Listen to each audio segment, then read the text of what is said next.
Hey, what's up everybody, and welcome back to News Toast.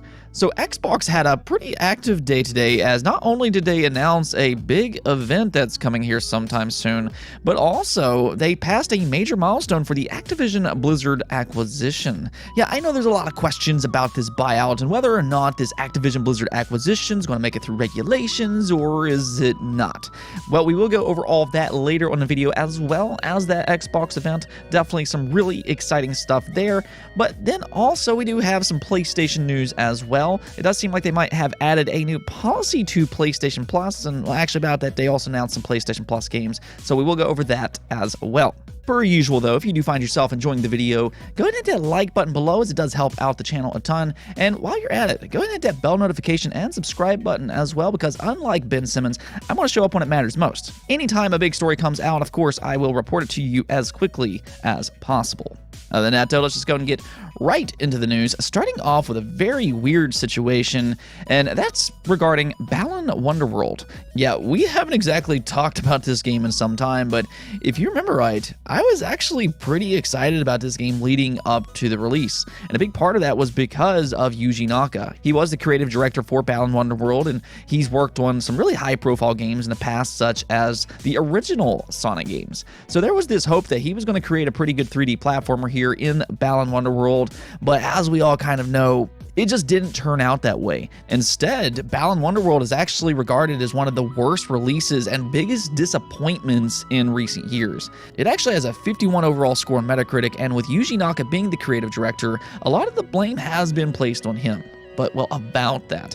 Well, it sounds like something else might have been happening here, because Yuji Naka has now revealed that because of Balan Wonderworld and what happened with that game, he decided to sue the publisher, Square Enix. Yeah, this is not something that you hear every day, but according to him, Square Enix and the co-developer Arzest released Balan Wonderworld in an unfinished state despite knowing it had issues, and they did not allow him to fix these problems leading up to the release. What makes things even worse is that they actually removed him from the project 6 months ahead of release due to some different disputes regarding these issues. He then went on to say that game creators are supposed to improve their games until the very end, and I believe that it is wrong to prevent them from carrying out this goal. Personally, I believe that it is a true disgrace that Balan Wonderworld was released in the state that it was in. I wanted to show the world an action game in its proper light. Therefore, I believe that Square Enix and Arzest are companies that care about neither games nor their fans. That is a pretty strong statement, but hearing his story, you can kind of understand his frustrations. His reputation has kind of been dragged through the mud with this game, but in retrospect, when you hear his side of the story, it sounds like maybe he wasn't necessarily the problem. A lot of that might actually fall on Square Enix and Arzest instead. Yeah, just a weird overall situation that kind of shines more light on what happened with Balan Wonderworld. Next up here, we do have a new game announcement to talk about today, being Disney Dreamlight Valley. This is a new free-to-play game that's supposed to come out in 2023, and based off of the early footage here, this game actually looks like it has some potential, especially with the younger audience. I mean, if you have a young kid, a sibling, or whatever that likes Pixar, or maybe you like Pixar yourself, then this is a game that you might want to pay attention to. You will create and play as your own personalized avatar in a Disney Pixar universe. It'll have about 40 to 60 hours of gameplay in the main story, which that is very, very nice. And the gameplay and premise kind of reminds me of this mix of Kingdom Hearts with Animal Crossing.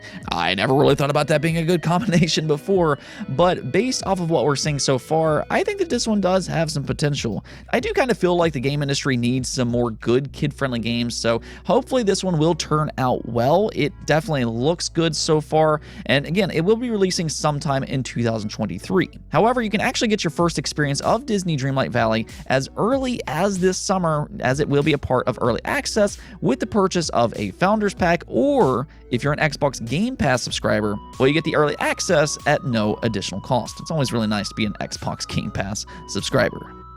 Speaking of Xbox, though, they did have a pretty active day today, as they did have a couple of big announcements, including the confirmation for their Xbox Showcase that will be making its debut this June. They did reveal that the Xbox and Bethesda Games Showcase will stream on Sunday, June 12th at 10 a.m. Pacific Time, and that they will feature amazing titles coming from Xbox Game Studios, Bethesda, and their partners around the world. So there you have it. Even though E3 technically is no longer a thing, Xbox is still doing their annual showcase at pretty much the exact same time that they do every single year. I thought that was a pretty nice touch because I know that there's been this concern over, there's no longer an E3, or at least in 2022, but it seems like Xbox, they're still just doing things according to plan. They are going to release their own showcase on the day of what E3 would have been. So I thought that was pretty cool, but actually about the Gamers Holiday, which is typically E3, we did hear earlier this year that the Summer Game Fest was going to be in a single month of the year,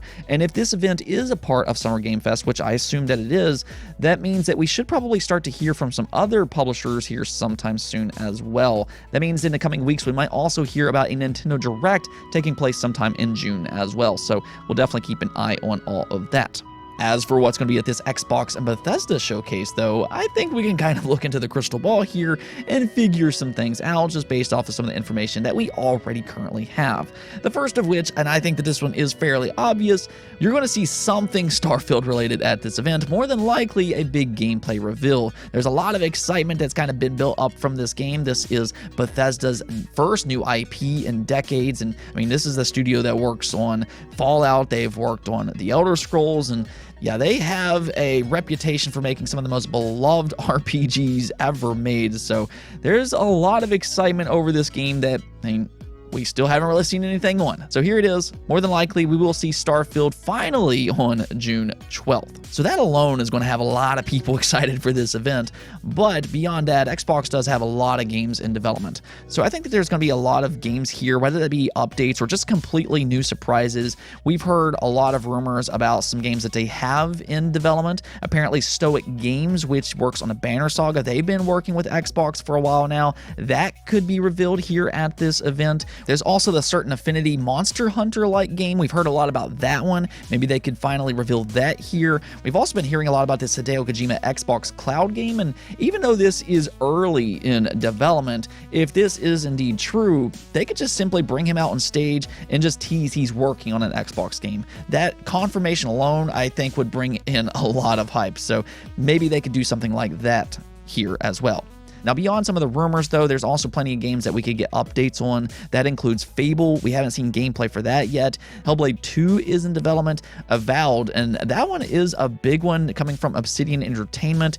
That one actually is supposed to be pretty far in development, so maybe we get an update for that one. There's also the Tom Sawyer game coming from Obsidian Entertainment as well. That one is supposed to be a smaller title. Then there's the new Forza Motorsports game. That more than likely will be announced here and released in late 2022. Then you have Perfect Dark. We haven't seen gameplay on that. State of Decay 3. There's Everwild. That one apparently is having some development troubles, but nonetheless, they have a lot of games in development, so there's a lot of games that could possibly be at this showcase. Now, if I were to predict just 3 of these games, I would probably go with a new Forza Motorsports game, then Avowed, as well as that Tom Sawyer project from Obsidian Entertainment as well. From what we've been hearing, all 3 of these games are pretty far along in development, so maybe these games will show up here at this showcase.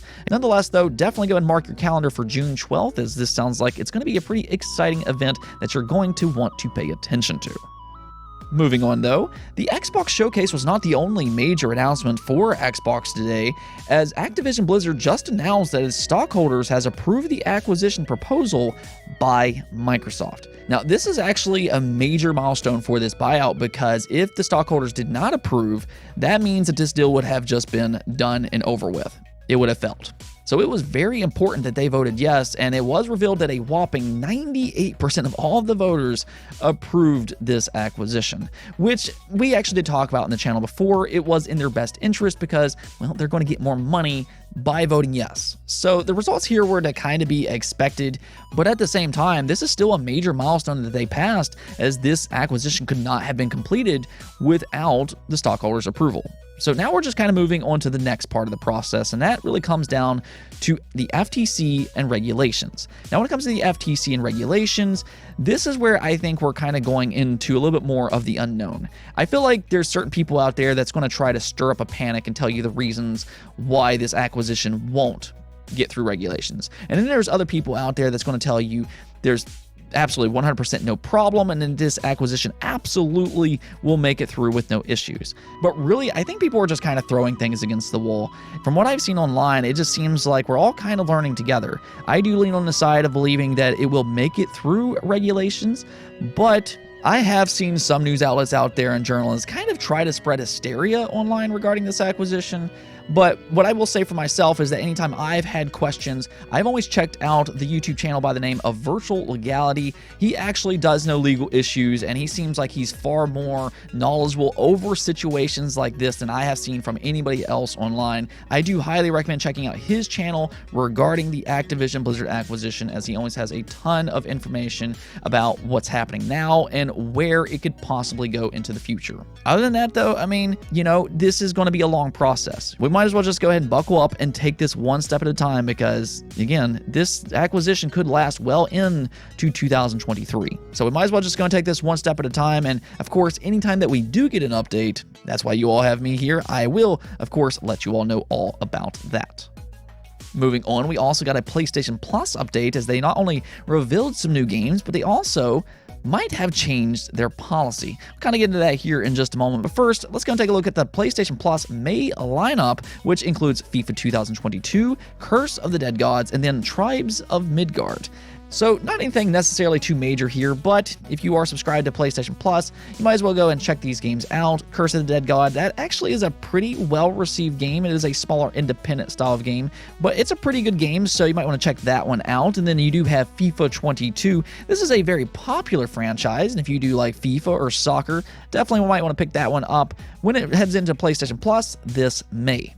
Now, as for this policy change, it is now being reported that Sony has blocked PlayStation Plus and PlayStation Now subscriptions from stacking. There was actually a sale earlier this month where people were stacking several years of PlayStation Plus because they could get it for like 50% off. And I mean, it was a pretty good deal. So people bought like 5, 6, 7 years of PlayStation Plus. That way they can jump right into premium as soon as it launches. Unfortunately for fans, though, it looks like Sony is putting a stop to this situation. Several fans online have claimed that they have multiple codes for PlayStation Plus or PlayStation Now, but can't actually redeem multiple codes for some reason. And apparently this does look pretty widespread. A lot of people are having this issue right now, and well, there might actually be a good reason for that.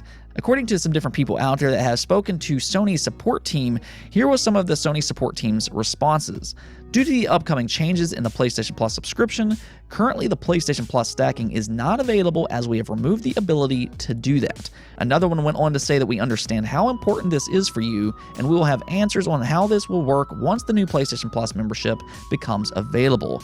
Then another one went on to say that I understand how frustrating this must be. I can only advise you wait until your current subscription is over, then use your code. Extension stacking is no longer available. Now, I definitely don't think that that is necessarily a solution, but beyond that, it does look like Sony, at the very least, has temporarily stopped fans from stacking these subscription services. Now, whether or not they will revert this once PlayStation Plus Premium comes out, that remains to be seen, but a lot of people are very upset over this situation, and I think that for people that's already bought multiple codes, they definitely have a reason to be upset because there was not a policy over this before. So they already paid for these codes and they weren't breaking any rules or anything like that. And then you have other subscription services and they allow you to stack years and years. So that's where some people are kind of having some problems with this, but we'll kind of see how all this plays out. Sony hasn't made any type of an official statement yet, so maybe we'll get an updated policy here sometime soon to kind of reveal what their plans are. And at the very least, for the people that's already bought codes, hopefully they get a refund if they're not going to allow them to actually redeem those codes. Let's go ahead and take a look at the poll of the day, though, where I asked you all, do you like the idea of PlayStation remaking the original The Last of Us? We have heard a lot about this remake over the last year, and it looks like it very much is a real thing. So I was interested in your all's thoughts, and, well, based off the results here, you all don't seem to be particularly excited about a Last of Us remake, with 69% of you saying no, while only 22% of you said yes. And this seems to kind of line up with some of the commentary I have seen online. It just seems like a lot of people are kind of wondering, why does this game need a remake? It's a game that released back in 2013 for the PlayStation 3. It then got remastered on the PlayStation 4. So this game still looks pretty good, and that's why people are kind of wondering, why does The Last of Us need a remake? I mean, without a doubt, The Last of Us is a great game, and a lot of people would even say that it's a flat-out masterpiece. But even then, does it really need a remake right now? I think for a lot of us, when we think of remakes, we think about older games that could really benefit from releasing on a new platform with a completely new makeover, new animations, maybe some gameplay changes as well. You think about games such as Resident Evil 2 and 3, I think those are prime examples of what a remake should be. But with The Last of Us, again, it's not all that old. It controls just fine. The story is still excellent. So I can definitely understand why some people out there, they're wondering, why out of all games does The Last of Us need to be remade? Why not put those resources on another game that could really benefit from a remake, such as Legends of Dragoon?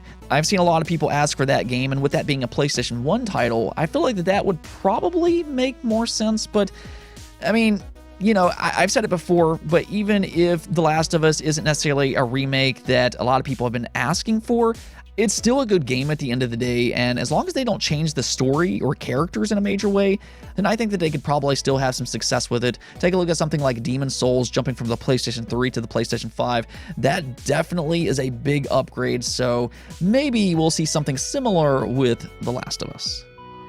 Anyways, though, that's it for this episode, but if you liked the video, don't forget to bell notification and subscribe button for more content just like this. Also, if you'd like to support the channel through Patreon, thank you for making this content possible. Peace out.